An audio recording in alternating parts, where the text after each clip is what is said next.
Everyone, welcome back to the How to Podcast series. Glad to have everyone back again. We are here to talk podcasting with a fellow podcaster who's not just a podcaster. Oh, no. This podcaster has a book.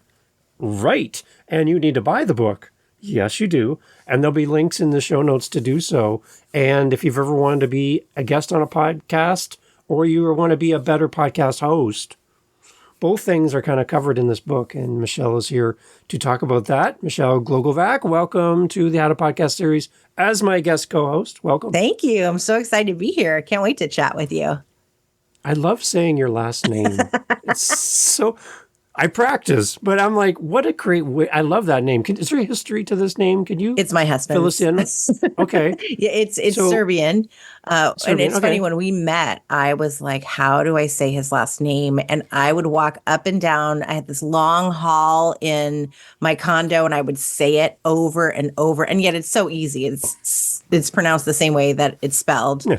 But I would pronounce it over and over because I was like, what is his name? And then the practice signature when you're trying to write it is a new signature. Yeah, and now it's just like a big G and another G. How do I spell that again? How do I spell that? Yeah, okay, yeah.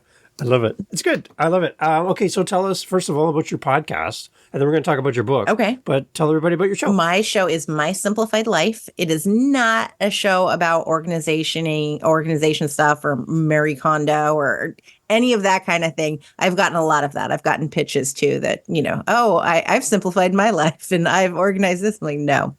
It is all about how your past and your present don't define your future. You do. So I share on the show myself, and every guest that I've had has all had a pivot somewhere along in their life, whether it's their career journey, their life has taken a turn doing something else. And so we share those lessons that we've learned. Where have we been? What have we gone through? How did we make it? And what have we decided we want to do in the future? So it's really to inspire and educate and motivate anyone who's listening that if you don't like where you are today, you truly have the power to change it tomorrow. And it's not go quit your job. It's if you find a passion for something else, then start small and, dabble into that until you can make it into a new career. Or, if there's something that you want to do, take that chance and go after it. So it's really all about that and just life journeys. I do share my podcast pitching tips, and then I interview a lot of authors and their books, but it's really about them and not the book and, what we can find out just about people. I love people. I love getting to interview others. And then I also use it kind of selfishly to get coaching advice on whatever it is the guest is an expert on. I'm like, put me in the hot sheet, let me know what can I do? And so that's really what it's all about. And the book is How to Get on Podcasts. Imagine that. How to pitch yourself, how to show up as a great guest, be a great storyteller, and then repurpose all of those interviews into greater marketing content. Wow. And the book is sold everywhere. It is. Available. And you were on Living the Next Chapter, my other podcast, and we had a great conversation about that. And thank you for doing that show. I'm really proud of that conversation and happy to have you back again here. And the beautiful thing for this podcast is we have people wanting to start an interview podcast with 0 listeners, 0 episodes, going, how the heck do I even find somebody to come on to my brand new show when I've never even had a guest? So I'd be a little interested to kind of hear maybe your thoughts for a brand new podcaster for an interview show and finding guests, because you help people with that. But then just encouraging people on their podcast journey to stay motivated. You've done how many episodes for your show? 225. So there's got to be points in that time over that many episodes where coming to the mic was a chore, maybe a job in that moment. And you're like, I'm still going to press through and to do that. What keeps you motivated to do your podcast? I love talking to people. So for me, it's much easier to have a guest on than it is for me to now come up with, what am I going to say? What do I want to talk about? Is there something going on in the world that I want to share my opinion on? What's a life lesson I've learned that I want to share? Or the book is coming out. What should I be talking about when it comes to the book? So to me, it's much easier to just have a conversation with someone else, and there's less work involved. But I love getting to know other people. So that's been a big motivator for me. And I'm of the belief that to have a good podcast, you need to show up and be consistent. So I say every week a new episode's coming out. And so that's exactly what I do, because I know that if I want to see it grow, I have to keep showing up. And I forget what the stats are, but most shows end after like if you don't hit 10 episodes, then you're not going to. And really, that's only 10 weeks worth of content, But on top of that, you're creating one episode that can be so many different forms of content. I think I've identified at least 14 different ways that you can repurpose a single episode. So if you're struggling with social media, one podcast interview has got you set for basically the month, which is great. What was your initial question was, for people who want to get a guest on, just ask. It's truly that simple. And I know that somebody listening is like, just ask. Like, really? What? Yeah, just ask. And I think that if you ask in a meaningful way in which you show up, just as if you're pitching yourself to be a guest, to pitch someone to be a guest on your show, let them know why. What research have you done on that guest that makes you want to have them on your show? That's how I've done it. And I've had what I think are, some larger people on my show, and all I've done is ask. There's an email. So email that person and ask them, what is it you want to share with your audience that they're going to bring to the table? And why is that meaningful? Why is that needed? And, not that you have to say you're a fan, but what is it that you really respect that this person's putting out there and doing? And that's what's going to get them to say, yeah, of course I'll show up. I think that we fear that, no, maybe the numbers aren't good enough. They're not high enough. Nobody has ever asked me, how many downloads do you get per month before I decide to be a guest on your show? Yeah. Nobody has. Yeah. It's also something I think we shouldn't be asking, but don't be afraid of how many listeners you have. You have more than simply listeners. There's also the audience on your social media platforms, your email list. You have all of these other people who will know that this guest has just been on your show, whether they listen or not. And I think that if the person you're reaching out to is genuine in wanting to share their knowledge and their story, then they're going to say yes to you because they know it's going to help somebody else out there. Yeah. And a little tip, I guess, too, is just be part of the community. So if you have an author podcast, then listen to other author podcasts, and they're interviewing authors. And guess what? They're podcast guests. So they know what it's like to be a podcast guest. So you already know that they go on podcasts. That's already solved by listening to them on your show. They're like, oh, Michelle had them on. They're an author. I like their stuff. And then maybe listen to the interview that like Michelle does or I do and go, you know what? That was a great episode, but I have questions that wasn't asked in that episode that I want to know. So I could reach out to Michelle and go, hey, I heard you on Dave's show. It was a great conversation. I have some other questions that Dave didn't ask that I'd love to ask you about your book. Would you come on my show? You listen to my episode on Dave's show. You listen to Michelle come on my podcast. All of her contact information's in the show notes. You don't have to go searching for her. All the information's there, and then just have her on and then follow up and ask more questions that weren't asked when we got together having you on my show. So it's a simple way to find guests. Exactly. Really simple and easy because everything's there for you. Yeah. It really doesn't have to be that difficult. No. I love it. One of the segments I'm working on for my podcast, whenever I get a chance to sit down with another podcaster, is I'm doing a little segment coming up calling, it's all around your episode 1. And I want you to go back in time to episode 1 and who you are today. And I want to know how you're different. So I'm just going to be calling it like my episode 1 story or something. I like that. So what is your episode 1 story? And I'm going to pull this out into a segment later, kind of just to take it out of our episode and use it somewhere else. But what is your episode 1 story? And how are you different now as a podcaster when you look back to episode 1? I scripted everything. I would write out exactly what I was going to say. Luckily, I write the way I talk. So when my producer at audio engineer didn't even know that I was reading a script because he goes, it sounds just like you. And well, yeah, it is just like me. But I would type out word for word what I was going to say. It took so long. And then it was probably, I want to say a year or two in, where I was working with another podcaster and I saw how she would just show up and just start blah, blah, blah, talking. And I went, well, I can do, like, why wouldn't I do that? And so I started to just write myself bullet points of, okay, well, if I'm going to, and not for guests. For guests, I did also script out questions in the beginning too. And I cringe at that. Now everything is totally conversational. Whatever pops in my head comes out of my mouth. I ask the question, and there will be some, in advance that I think of like, oh, I really want to ask this. And I'll write it down to make sure I remember to ask that. But I don't script where it's going to be asked or any of that kind of a thing. And the same thing for my solo episodes. I might have a topic and I might have some bullet points of, if I'm going to talk about my book, what points do I want to bring up about the book or podcast pitching or something that's going on in the world? I write down those bullets to make sure I don't forget or lose track and kind of give myself a framework, but otherwise it's no longer scripted. And I'm so glad it's not scripted because it took so much time to type out. We're talking about like a 15-minute episode that I typed word for word what I was going to write. Now it's like I just show up, I start talking, and I'm done in 15 minutes. I'm not done in 15 minutes plus whatever hour it took me to type it all out. I think it's a comfort level that's changed in who I am, that I'm comfortable with how I show up. I'm comfortable just talking to the mic, being alone, and just trusting myself. Okay, so there's someone who hasn't even done episode 1 yet. Michelle, they're hearing you talk and they're like, well, I feel like I would be the scripting type person as well. What else can you do to encourage them in their journey, starting episode 1, getting their voice out there?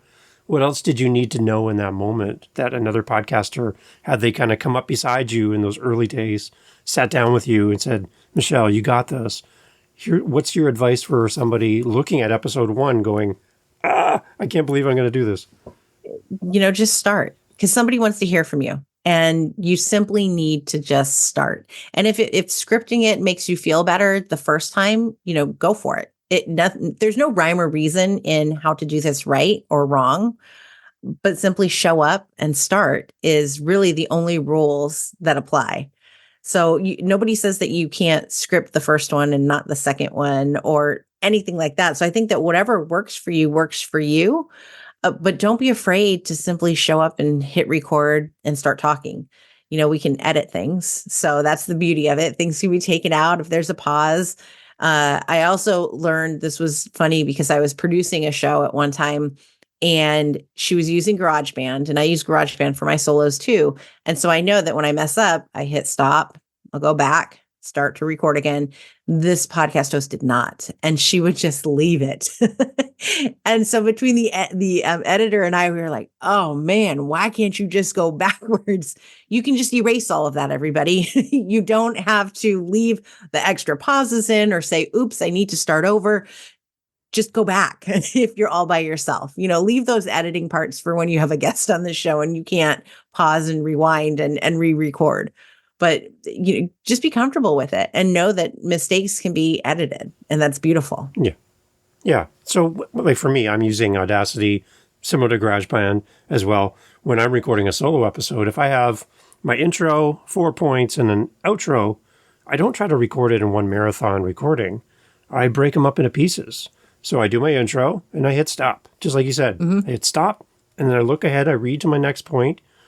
I do my next point and I lead into point number 2, kind of like giving you the title of point 2 at the end of point 1, and I hit stop. I read over point 2 and I read the intro into point 3. I record that. I do them in segments and sections, and then I just push them all together and it sounds like I didn't take a break. Right. Because you naturally have a break between point 1 and 2. So there's a natural gap there already. So don't think you have to record beginning to end and make it perfect right out of the gate. You don't have to. No. Just do them in little chunks. It takes all the pressure off of you. You don't have to be perfect. Exactly. And editing's our friend. Yes. So, yeah, yes. Right. That's why if you don't know how to do it, just pay someone to do it. It is worth it. That is the most worthy money I have ever spent in podcasting. I love it. I love it. Okay. So talk more about the book as well. We'll send people over to Living the Next Chapter. But what's the big idea for your book? Introduce it to everyone that hasn't heard that episode yet, because I think it's a great resource for all of us to have on the shelf. And there's an audiobook as well, right? So there is. Talk about that. Yeah. Let's go. So it's how to get on podcasts, and it teaches you how to create the unique speaking topics that you can talk on where we're not saying, I am a podcast host. Like, what is it that makes you unique about being a podcast host? Creating your branded media kit, how to send unique pitches to hosts, how to follow up with them, then show up as a great storyteller and someone who's not just there to hawk their product, book, or service, and then how to repurpose those interviews into greater marketing content to build your brand, to build your business, whatever it is. And it's also takes the perspective of letting the reader know what is also going on as the podcast host. So I see a lot of people who want to be guests, but they have no idea what kind of work and effort goes into being a host. And so I wanted to show them that this is what the host is doing while you're prepping to be a guest on the show. So you get the well-rounded view of everything that goes into a podcast, from the setup to how is the host sharing it and repurposing it, all of those things. And it's really great for a host too, because maybe you haven't been a guest on a podcast, but you also know what kind of pitches you're getting, and there's no standard to it. So this is to create that standard in our industry, to elevate all of our shows, to elevate the type of guests that we're getting, and to have there be an actual right way to do it. One of the comments I've heard recently from some of my guests on my Living the Next Chapter author podcast is they'll ask me, like, we do a pre-interview for all of our recordings. So I meet them one day and then we come back and record on a different day. But in our pre-interviews, they'll ask me, like, can I ask when this episode's going to go live? And I'll tell them, well, my process is because I have so many episodes over 8 different podcasts, I have to stay ahead of it. So I'm recording and editing usually the same day because it's fresh in my mind. I get it out the door. I send it to YouTube as an audio only just to get it out there into the world. And it gives my guests the opportunity to hear it in advance. And to my listeners on the audio platforms, they can jump ahead and hear what I'm doing live in the moment. So they're kind of following with me and they get to listen in advance. So it's kind of a nice little bonus for any of my longtime listeners to get ahead of the listenership. So I do that. But when I ask them kind of like the why behind the question to the guests, like why they're asking that, they said, some of them will say, I've been a guest on a podcast and it was like a year ago. It still hasn't come out. Yeah. And I've forgotten what I've said. I've moved to a new job now. I'm not even at the job I used to be at that I was talking about. I've written 2 more books since then. And like, I'm not even promoting that book anymore. And the hosts just, I don't know, like they just don't release it anytime soon. So I want some recency to my interviews so that I can promote them because I know what I talked about on your show. So that's kind of why I'm asking, like, is it going to be a year before this comes out? And I'm like, wow, that's a big gap. Is that something you're seeing with other people as well? I saw it recently with a former client who actually retired from his job. And the host said, oh, it just went live. Can you have him share it? And I went, well, I'll share it, but he's kind of like not fallen off the face of the earth, but he's moved on. And the organization that he worked at is not even around anymore. So I'll share it, but I'm not sure like what good it's done. And it was well over a year as well. Wow. I thought that it just didn't go live. I didn't know if, she just stopped it or something might have happened because we track all of our episodes for clients every single week. And so there are times where it's months. This is the first time it's been over a year. But yeah, it's really, it's tough. It's very tough. And that would be on the host side. Like, don't back it up a year. If you have that many episodes, and it's funny because we actually have a client who got a yes to a podcast interview, but they couldn't record until, so we're in 2024. They were saying that it might be the end of the summer of 2025. Why are we booking that far out? Why are we booking that far out? Wow. Really? Yeah. That's ridiculous.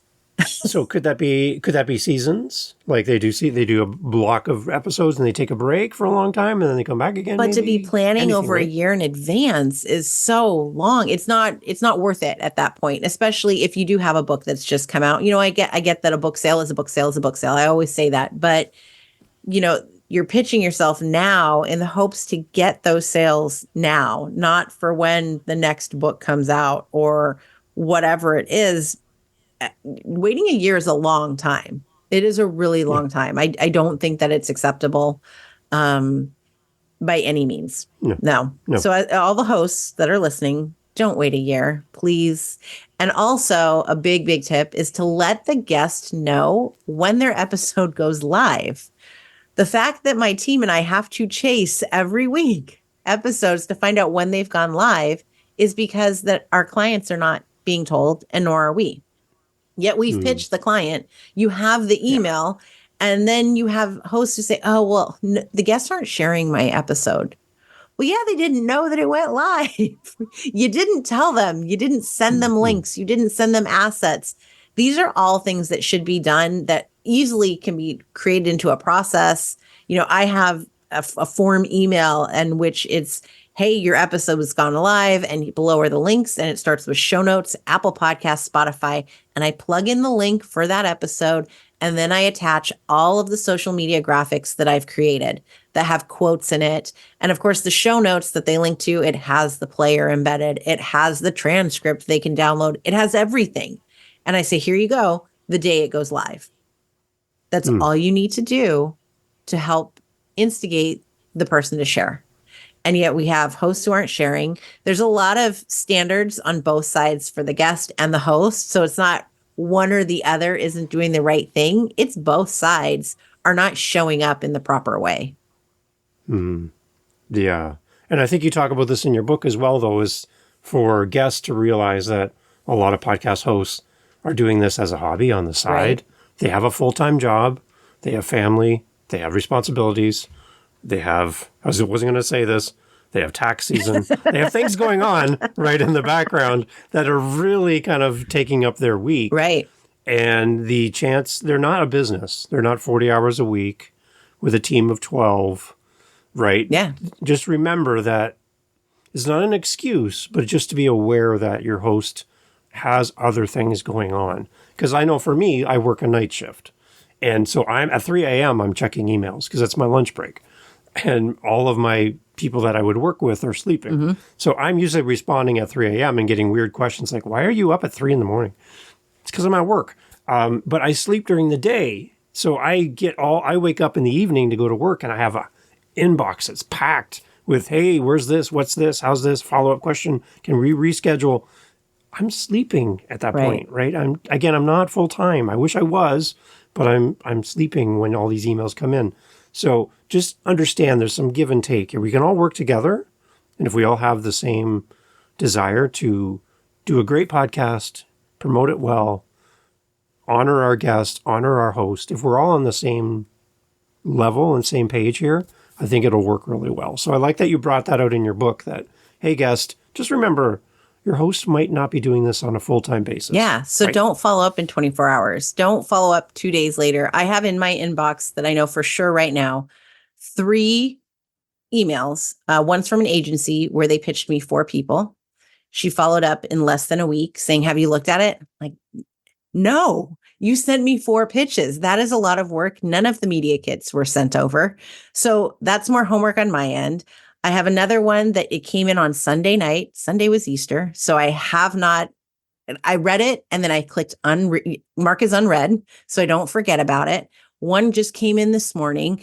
So I know that they're there, but I have this interview with you. I have another interview. I have taxes. I have all of these other things that I need to also prioritize, including what are the income producing activities, that phrase of, okay, I should be working on something that's going to make me money today and not simply answering emails, for the podcast that I also know I can't record with you and make it go live for another month. So where does that fit in my schedule as well? So yes, patience would be amazing on everybody's part. Don't get on the host so much. This is not life-saving type of stuff that we're doing. It's a podcast interview. And yes, I say it will change a life for the listener, but be patient in pitching yourself and in following up. And if you are that person who follows up within 24 hours, it's going to be a no. There you go. And if you listen to our podcast, you'll hear us say that. So then you'll be less likely to ask the question. So tell us more about the MLG Collective. I would love to know what you guys do, how you help people. Let's promote. Let's get you some business Well, as thank well. Come you. on. Everything that we're talking about is what we do. I work one-on-one with clients. We have a Zoom call where you share your story. It becomes a therapy session. I have had clients cry. I'm so proud of that. I want to know everything there is to know about you. So I get your entire story out of you. There's an onboarding form, and then I create your 6 unique speaking topics, your branded media kit. And then I have my teammate, Allison, who all the clients meet. She sits in on our onboarding calls. Then she goes out and pitches you to podcasts where the listening audience is exactly who your ideal audience is. And then we coordinate the bookings with you. We create a Spotify playlist of all of your past interviews, and then add to each of your interviews that go live. We add to it. We identify at least 3 quotes in every interview that we feel are worthy of creating social media graphics out of. We give you the transcript, all of the links, all of the assets. And then we should tell you how to repurpose them. So we do all of the legwork for you so that you simply show up, share your story, but then you do have to repurpose it and thank the host properly. I love it. I love it. And I've worked with you on other past interviews for my other shows. You guys are great to work with. Thank you. So I can speak from experience. You both, yourself and Allison, just super amazing to work with.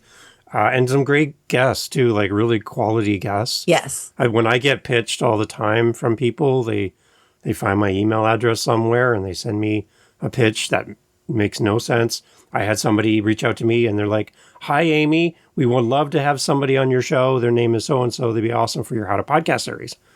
I'm like, "My name is Dave. I'm not Amy. I've never identified as Amy on my show ever. I've had guests who are named Amy, but I don't know where that came from. I think it was just a form letter." Or the other one is, "Hi, insert podcast name here." And they actually don't even put, they have that actually showing insert podcast name here, insert host name here. And they didn't even put my name in. They just sent me the form. And I'm like, okay, that's a delete. I'm sorry. And someone's paying for that. Someone's paying for that, right? Yeah. Right. That, or I also can't stand, I really feel that so-and-so would be great to have an interview with My Simplified Life. What? With my show? No, with me, Michelle. Yes, here. I am the one who does the interviews, not the name of the show. It makes no sense. I'm like, do you read it? Are you reading what you're writing? Yeah. And then the other part, I guess, too, that gets me is like I have the Dad Space podcast, which is designed for dads to come on and share their dad's story. And I'll get a pitch that says, "Hi, I represent so-and-so. They are a 7-figure whatever. They created this new product, blah, blah, blah. They're a business tycoon. They invented air," all kinds of stuff, right? And you're like, how does this fit with my show? Yeah. I'm like, do you know the show is about dads? Like, I don't even see the correlation between what you're pitching and what I do. Yeah. And, and like, it's kind of like, that's like the entry level. It's got to be a 6 or 7 figure person. That's who's going to be on a podcast. I'm interested in the guy that makes $10, $15 an hour, struggling to pay for his kids and do life and do it well. That's who I'm looking for on my show. The story. Right? Yeah. So, the story. I want the story. Yes. Right. So, I don't know. That's kind of for anybody that pitches and doesn't do it the way Michelle and her team does. That's something I would suggest to you is to learn to pitch properly and with focus and attention. I do like when someone reaches out and quotes from an episode, brings up something they learned from a guest, does the homework, and goes back in the catalog. Yes. Not just the one that's the most recent. That's so episode. lazy. Yes, I just listened to your interview. And I'm like, but it came out today. Did you really listen 10 to seconds it? ago. Yeah. I don't think you did. Right. Yeah. When you have 300 episodes and someone says, episode 4 really spoke to me. Yeah. It's like, oh, okay. Right. That means something to me because you did your research. Yes. Right. It's simple. Just show up, be a good human being, share of yourself. And if that shines through in the pitch, then chances are it's a yes. Yeah. What's your long-term plan for the podcast? Where do you see it growing? Do you have a big, scary goal for your podcast? I don't know that I have a big scary goal. I think that as I'm working on my next book, and since I'm saying it, that means that it needs to come out into the world, right? It'll be a Hmm. novel, but there will be a podcast portion included. So I don't know. I've got marketing plans. The book's not even fully written yet. It's like 12,000 words, and yet the marketing is already in my head of I want to create a podcast around the book. So Hmm. possibly another podcast, something to that extent. Yes, I think I see another one. Definitely more podcast book tours, especially around the book. The next book, there is one obviously going around right now. I've done over 30 shows since Good. December just on the book, how to get on Yeah. podcasts. Good. Yeah, Good. And the response, how's it been so far for it's you? been great. Being on shows, and what's the response back being on its shows? It's been great. I think the funny part, I got my first podcast pitch from a reader. So Oh, yes, who said I didn't believe in podcasts. I didn't think they were for me, but after reading your book and then came all of the points and then I went on listened to your episodes and this episode resonated. So literally took exactly what I put in the book and used it. So it's resonating and it's working. At least on wow. myself, I'm like, oh, you did it. This is exactly what I want you to do or what you should do. So it's definitely it's working for sure. Hmm.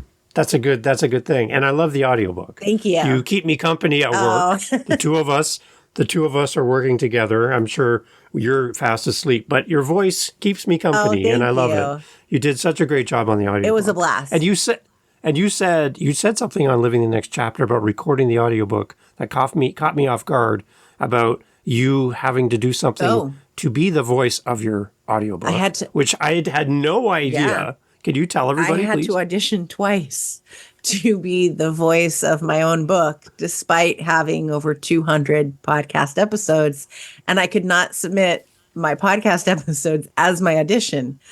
I had to actually read from my own book to audition to be myself. Wow. And I did Do it it. again, Michelle, with feeling, I Michelle. did. Come The on. engineer, Right. he was hilarious. He goes, can you say that again, but a little more Hollywood? So there's a few parts in there that, yeah, I had to re-record a little more Hollywood. Okay, can you define what is that for More podcasters? How can emphasis. we be It more was Hollywood? more emphasis, more. I wish I got to remember what the parts of the book were. But there were a few where I get a little snarky in the book a couple of times. And so he was like, you need more Hollywood, more emphasis, more come at them with it. Yeah. Good. It was a blast though. I See, loved it. I love it. And that you had to audition for your own book. That was great. Twice. Because you beat me out Twice. because I was auditioning to be your voice of your book and I lost. So dang it, you beat me to your own It book. was in So my there you go. contract that I had first rights. I made sure that was in there, but I still had to audition to get those rights. I love it. Okay, so parting thoughts as we head out. You have a busy day today. You got to make some money. And Thank I you. appreciate you for being here with Thank me, you. obviously. But parting thoughts for a podcaster. I'm on a mission. I want to see more underrepresented people in podcasting. I want more women in podcasting. I think we need 90% women, 10% men. That's what I would love to see. Yes. That's my goal. And so I'm working myself out of a job with that comment. But I would love to see more people say, you know what, Michelle, I think I can do this. I think I can be a podcaster. Even though I'm not a huge tech fan, I struggle with my voice and I self-identity and struggling with who I am and who would ever listen to me. But listening to you, Michelle, and what you do, I think I see hope for myself as a new podcaster. If I got out of the way for a moment, just as we close off, what would you say to that person struggling in those areas, trying to find their spot in podcasting, looking to you as an example, going, Michelle can do it. I'm seeing inspiration in her. Well, how would you speak life into them and encourage them to do their That show? would be the biggest compliment ever to me. And I would say that somebody out there needs to hear your story and your voice. Don't worry about how you sound. I will tell you right now, I have never listened to my own episode ever. So that could be another 225 downloads for myself if I actually listen to my own show, but I don't want to hear my voice. But somebody needs to hear what you have to say. Someone out there is struggling and going through whatever you've already gone through. And so they need to hear from you. Somebody needs to show up and interview all of these incredible people and bring them into the world. There's so many people we haven't heard of. And yet, if there's a podcast host who brings them on their show and introduces us to them, they're changing our life too. So be that person. Your voice has the power to change the world. I say that to all of my clients. I have stationery that says it because I truly believe it. So go out there and show up. It will take time. It will take consistency, but I believe that it's worth it. If you only reach one person, to be able to say that you changed a life in your lifetime is huge. So look for that one person and do it for them because they need to hear from you and they deserve to hear from you. And you have a story that we all want to hear. And your voice can change the world. I love that. That is so good. I think you just gave me the title for the episode. Thank you for that. That's amazing. Everyone, all of information for Michelle and her podcast, her book, which I would tell you to buy or download and listen to through Audible. It's amazing. And you get to hear Michelle voice her own book, thankfully. And it's an amazing listen. I would encourage you to listen to it. I not only listen to it, but then go buy it. You're going to need both. You're going to buy it twice. Thank you. By doing Appreciate that. So that. that's what I love. Yeah. And then if you're looking for great help around your podcast, you want to be a guest. That's a great way to grow your podcast, is to be a guest on podcasts. Reach out to Michelle and her team at LG Collective and get them in your corner. They'll help you and get you on shows, and we can help support Michelle in her great tax endeavors by giving her lots and lots of new clients by being on the show. Michelle, thank you so much for being part of How to Podcast. I appreciate it. It's amazing. Everyone, all the information in the show notes, as always, head over there and reach out to Michelle and her team. Buy the book. Thanks, Michelle. Thanks so much. Thank you. Hey, thanks for being here on the How to Podcast series. Glad to have you on the show with us, listening in. And hope they're finding value in the podcast. I hope you're finding something that helps you with your show, helps you with the tools and the information from these amazing guest co-hosts through our daily Daves and these solo episodes. The variety of what we're doing here on the podcast is all designed for you so that you can get the tools you need to create your podcast and keep going with your show. That's why we're here. That's why I'm doing this. And I'm glad you're here finding value in this. If you would like to do a little bit more than just be a listener, if you want to do community with podcasters, we have a thing called our Meetup on meetup.com. You can come find us, and there'll be a link on our website at howtopodcast.ca, and you can come and join in on our Meetup. Instead of just being a listener, you could actually participate and come in and join other podcasters, just like you, at your stage, at your level, where you're at right now. And then other podcasters who are maybe a little further down the road, who can learn from you and you can learn from them. And we host these meetups on a regular basis. Again, go to howtopodcast.ca and you'll find all the information there. We'd love for you to come join us at our next meetup. The only thing we need at our next meetup is you. You're the only thing missing from all of this. So consider joining our meetups. Again, they're totally free on a regular basis, all through howtopodcast.ca. And I'd love to hear more from you about your podcast as well. There's a SpeakPipe link on howtopodcast.ca. Leave a message. I'd love to hear about you and your show and how we can work together to get your message into the world. Thank you for being here. Thank you for listening. And thank you for sharing the show with another podcaster that you're like, hey, I think you'd really like this episode. Go ahead, share the episode, and let's get more podcasters on the mic. Thanks for listening.